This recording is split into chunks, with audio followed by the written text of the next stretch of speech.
कुटुंबीय अन्नत्याग आंदोलन करणार, देशमुख कुटुंबीय आणि गावकरी आंदोलनावर ठाम. संतोष देशमुख हत्या प्रकरणातील मुख्य आरोपी अद्याप फरार असून पोलीस यंत्रणेच्या निष्क्रियतेविरोधात देशमुख कुटुंबीय आणि गावकरी आंदोलनावर ठाम आहेत. या निषेधार्थ कुटुंबियांनी अन्नत्याग आंदोलन सुरू केलंय. प्रशासनानं त्वरित कारवाई न केल्यास पुढील आंदोलन अधिक तीव्र करण्याचा इशारा देण्यात आलाय. पोलिसांनी अद्याप फरार असलेल्या आरोपींचा शोध घेतलेला नाही, त्यामुळे कुटुंबियांना आंदोलन करावं लागतंय. सीआयडी तपास सुरू असला तरी प्राथमिक तपास समाधानकारक नाही, यावर कुटुंबीय आणि गावकऱ्यांमध्ये रोष दिसून येतोय. 6 डिसेंबर रोजी अॅट्रॉसिटी कायद्यानुसार गुन्हा का दाखल झाला नाही, पोलिसांनी उशिराने कारवाई का केली नाही, फरार आरोपी कृष्ण आंधळे याला पोलिसांकडून संरक्षण मिळत असल्याचा गंभीर आरोप धनंजय देशमुख यांनी केला. गावकऱ्यांसह 2 दिवसांचं अन्नत्याग आंदोलन सुरू. मागण्या मान्य न झाल्यास पूर्ण उपोषणाचा इशारा देण्यात आला. मराठा आरक्षण आंदोलनाचे नेते मनोज जरांगे पाटील दुपारी आंदोलनस्थळी भेट देणार आहेत. मात्र त्यांच्या प्रकृतीचा विचार करून देशमुख कुटुंबियांनी त्यांना आंदोलनात थेट सहभागी होण्याची विनंती केली. आज असा जो ग्रामस्थ तसे देशमुख कुटुंबानं ज्या वेगवेगळ्या मागण्या केल्या होत्या प्रशासनाकडे, त्या मान्य न झाल्यामुळं अन्नत्याग आंदोलन केलं जाते. नाही, मुळात जे मी वारंवार बोलतोय मागच्या काही दिवसापासून की जो स्थानिक प्रशासनाने म्हणजे स्थानिक पोलीस स्टेशनने काय तपास दिलेला आहे सीआयडीकडं, हा योग्य आहे का? सीआयडी ऑफिस यासाठी सर्व अधिकारी तपास योग्य दिशेने करत आहेत, चांगला करत आहेत. SP साहेबांचं काम मागच्या 3 दिवसापासून 2.5 महिन्यापासून बघतोय आपण, एक चांगल्या पद्धतीनं चालू आहे. परंतु जो बेसिकली काही तपास आहे जो समाधानकारक नाही, एकदम चुकीच्या पद्धतीने झाला आहे, त्यावर सुद्धा आम्ही SP साहेब आम्ही काल चर्चा केली. एक धक्कादायक माहिती समोर अशी आली की SP साहेबांना याच्यात कुठलीही माहिती पुरवली गेलेली नाही आहे की नेमकं कशा प्रकारे ही घटना घडली. 6 तारखेला अॅट्रॉसिटी का नाही घेतली, ती घेतली असती तर पुढची कुठलीच घटना घडली नसती. ज्या केसेस घेतल्या त्या वेळ निघून गेल्यावर, खून झाल्यावर घेतल्या. अशा प्रकारच्या सर्व माहितीसाठी किंवा अशा इन्व्हेस्टिगेशनसाठी कृष्ण आंधळे हा फरार आरोपी आहे. तो मागील 2 वर्षापासून फरार आहे, आत्ता देखील फरार आहे. पोलिसांनी त्याला का आश्रय दिला, त्याला का मित्र बनवून घेतलं? लोकांची खून करण्यासाठी, दरोडा टाकण्यासाठी, खंडणी मागण्यासाठी, अपहरण करण्यासाठी त्याला मित्र बनवलं का? हा सगळ्यात मोठा प्रश्न आहे. तर या सगळ्या विषयावर आजचं जे अन्नत्याग आंदोलन आहे ते आज 10 वाजल्यापासून कुटुंबीय आणि गाव आम्ही करत आहोत. प्रशासनाकडून काही संपर्क करण्यात आलाय का? कोणी आज या ठिकाणी प्रशासनाच्या वतीने भेट द्यायला येण्याची शक्यता आहे का? नाही, काहीच माहीत नाही. त्याची माहिती देखील आम्ही कुठून घेतली नाही. आम्ही आमच्या आंदोलनावर ठाम आहोत, आंदोलन करणार आहोत आणि गावकरी या निर्णयावर ठाम आहेत. म्हणून आम्हाला जे काही पुढं होणार आहे ते आत्ता काहीच आम्हाला कोणाला माहीत नाही. जे काही समोर येईल ते तुम्ही असणार आहेत, त्यावर आपण पुढील दिशा ठरवणार आहोत. कसं स्वरूप असणार आहे? किती दिवस साधारण हे आंदोलन सुरू ठेवण्याचा निर्धार ग्रामस्थांनी केला? 1-2 दिवस अन्नत्याग आंदोलन आहे. त्याच्यानंतर जर कुठलीच दखल नाही घेतली गेली तर मग अन्न पाणी कोणीच घेणार नाही, कुटुंबीय घेणार नाही आणि गावकरी घेणार नाहीत, असं कालच गावकऱ्यांच्या वतीने रात्री सांगण्यात आलेलं आहे.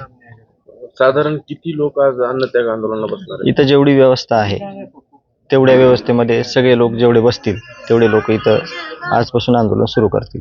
आपण पाहिलं तर ज्यावेळेस आंदोलन केलं जातं, काहीतरी वेगळं ऍक्टिव्हिटी केली जाते तेव्हा कारवाई केली जाते. यापूर्वीच्या आंदोलनाचा अनुभव तुम्हाला आला?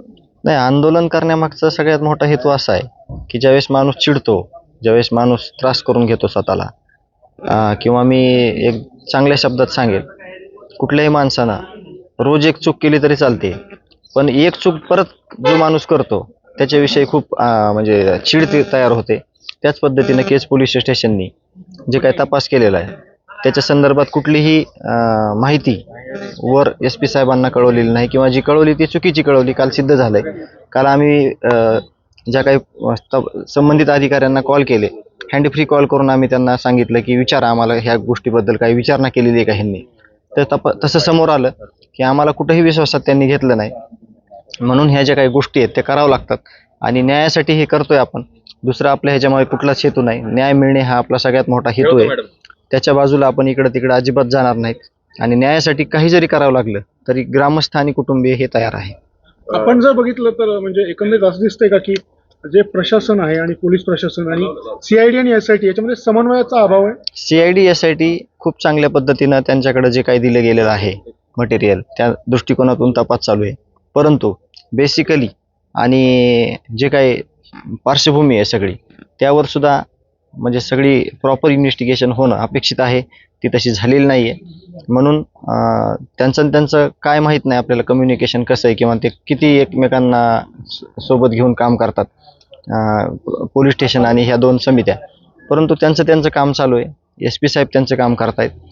जो हा घात झाला, ज्या चुकामुळे झाला, ते देखील आपण समोर आणणं आपलं म्हणजे आवश्यकता आहे आणि त्याचा प्रयत्न आम्ही प्रामाणिक करत आहोत. धनुभाऊ, आता तुम्ही क्या आप इंटीरियर के बारे में सोच रहे हैं पर डिज़ाइन फाइनल नहीं कर पा रहे? होम इंटीरियर या ऑफिस इंटीरियर, किसी भी डिज़ाइन आइडिया को रियलिटी में कैसे बदले, आज हम ये जानेंगे इंडस्ट्री एक्सपर्ट्स से। हमारी कंपनी जो है डिज़ाइन ब्यूरो, उसमें interior designing, renovation, architectural design, landscaping end renovation, furnitures, ये सारे जॉब्स हमारे यहाँ होते हैं। और पिछले 20 साल से हम लोग इस फील्ड में हैं और इसमें 2 से 3 कैटेगरी आप इसको डिवाइड कर सकते हैं, जिसमें कि हम रेसिडेंशियल बोलते हैं, कमर्शियल बोलते हैं और रिनोवेशंस बोल सकते हैं। बेसिकली क्लाइंट्स की नीड्स को अंडरस्टैंड करना, सो नीड बेस्ड एनालिसिस हमारे यहाँ होता है।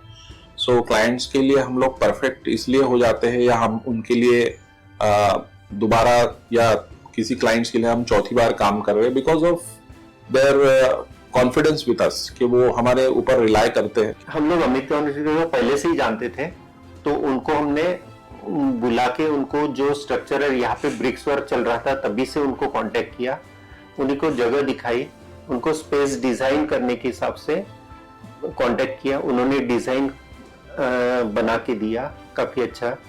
जो भी उसमें जो भी चेंजेस थे उनको वर्कआउट किया हमने। जब जो मटेरियल लेना था वो साथ में हमारे आए, सिलेक्शन के लिए आए, वो जो भी सारा सिलेक्शन उन्होंने काफी अच्छे से करवाया।